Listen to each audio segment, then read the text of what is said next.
Okay, guys, today we're going to talk about data handling, different tables, charts, graphs, and diagrams.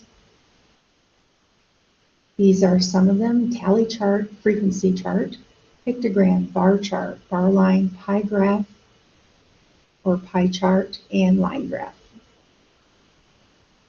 So here we have a bar chart.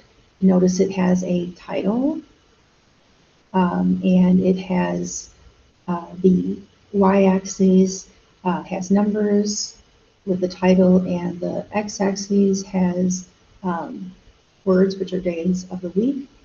And you could ask many questions about this. So, for instance, how many cold drinks were sold on Wednesday? There were 9. You might ask a question like, why were so few drinks sold on Friday? And maybe they had a half a day, maybe that was why. So here's an example of a bar chart missing the title, and it needs to have the x-axis titled as well as the y with usually different numbers.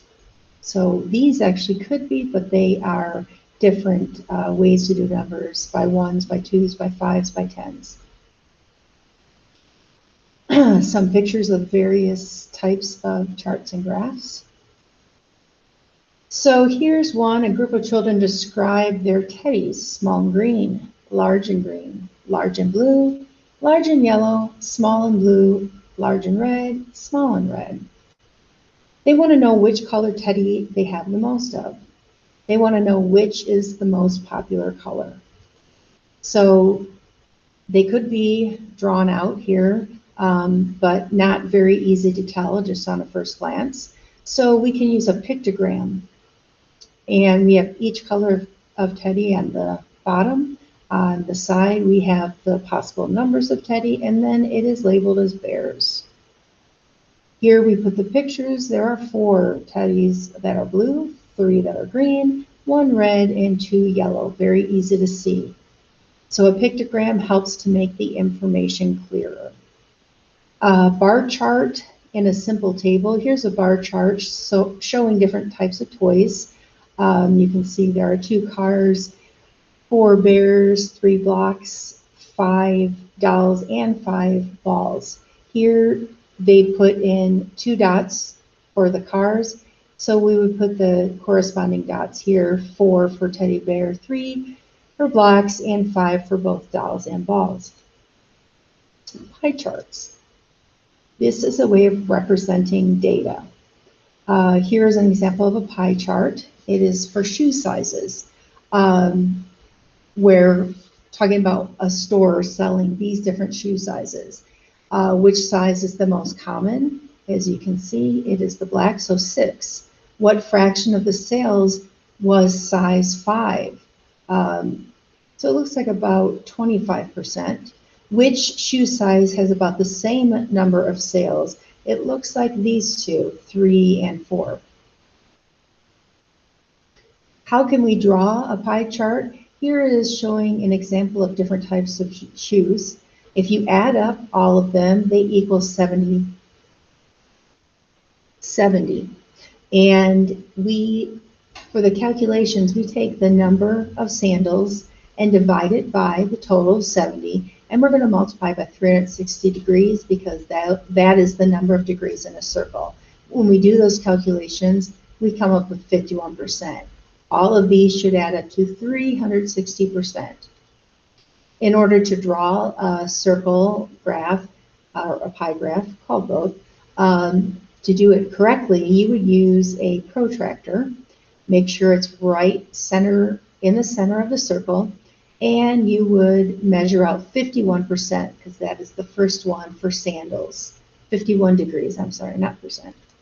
Then where you ended up, you would pivot the protractor and draw the next one, which is 62 degrees. Again, we're turning that protractor where that one left off, and we're doing 123 degrees. Turning that protractor again, we mark out 103 degrees.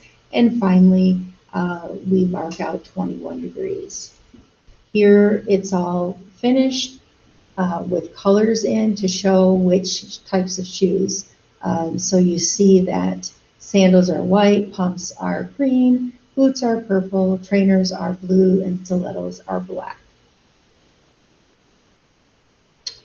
Another thing that we could make a pie graph about is children were asked if they felt that the school day should start earlier. 427 said yes, 110 said no, and 88 said they didn't care. So the total number that were asked was 625. So again, in the calculations, we would divide the number of yeses by the total and multiply by 360 degrees. So we do that for each one, and they should add up to 360 degrees. And here is that pie chart finished, and you can see that the number of yes votes was the most by far, and the no's and don't cares were very similar. Another thing we could make a pie chart about would be how many hours you spend doing different activities during the day. Total numbers of hours in a day is 24. So to figure out the angle, we would divide 9 by 24 and multiply by 360 degrees. And we would do that for all of these activities. And this would make a really great pie graph. We're not going to make that, but you can imagine that this would make a great pie graph. Okay, guys, I will see you next time.